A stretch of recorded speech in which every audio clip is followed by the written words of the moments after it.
જ્યાં સુધી જવાના પ્રયત્ન કરી રહ્યા છે ત્યાં સુધી અમે પણ કાલે અમારી ટીમ લઈને જવાના પ્રયત્ન કર્યા હતા.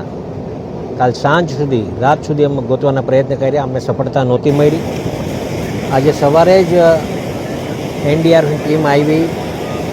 આ લોકલ ટીમને એક ડેડ બોડી ઝાડમાં ફસાઈ ગયેલી દેખાણી અને એને બહાર કાઢવામાં આવી.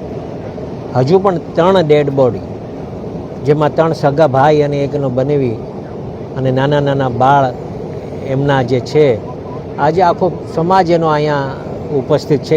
કાલ રાતથી જ મેં પોતે પ્રયત્ન કર્યા, અમારી ટીમે પ્રયત્ન કર્યા અને અમારી ટીમમાંથી એક વ્યક્તિ જે પ્રયત્ન કરતો હતો એ પોતે પણ ઓલા ભૂંગળામાં અંદર વયો ગયો હતો ને હામા કાંઠે ભૂંગળામાં નીકળ્યો એ પાછો. એ અમારા નસીબ કે સુરક્ષિત રીતે એ બહાર નીકળી ગયો, નહીં તો કદાચ એનું પણ અમે એવું લાગ્યું કે એકવાર તો અમને એવું લાગ્યું કે આ માણસ પણ વયો ગયો એમ.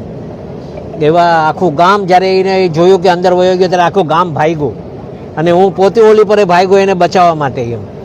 તો આવા દ્રશ્ય જ્યારે અમે જોયા છે, નિહાળ્યા છે અને આ 4 જણ જે મર્યા છે ત્યારે એક પગ લપસવાના કારણે પડી ગયો, એને બચાવવા બીજો પડ્યો, એને બચાવવા ત્રીજો પડ્યો, એને બચાવવા ચોથો પડ્યો. પરિવારના લોકો હતા એટલે કદાચ કે હું એમનો હાથ પકડી લઉં અને હાથ પકડીને કદાચ એમને બચાવી લઉં એવા પ્રયત્નો કરવામાં કારણે આ લોકો 4 વ્યક્તિઓ આજે લાપતા છે.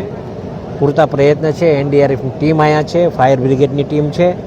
સ્પેશિયલી વડોદરાથી આ ટીમને અહીંયા ખાસ બોલાવવામાં આવી. પોલીસ તંત્ર અહીંયા છે, મામલતદાર અહીંયા છે, તાલુકા વિકાસ અધિકારીની આખી ટીમ, આખું તંત્ર જ્યારે અહીંયા હોય ત્યારે અમારા પૂરતા પ્રયત્ન હશે કે મેં વહેલા વહેલી થકી આ બોડી મળી જાય અને આ ગામના લોકોનો પણ અહીંયા ખૂબ મોટો સહયોગ છે. અમે પ્રયત્ન કરી રહ્યા છીએ વહેલામાં વહેલી તકે આ ડેડ બોડી મળે.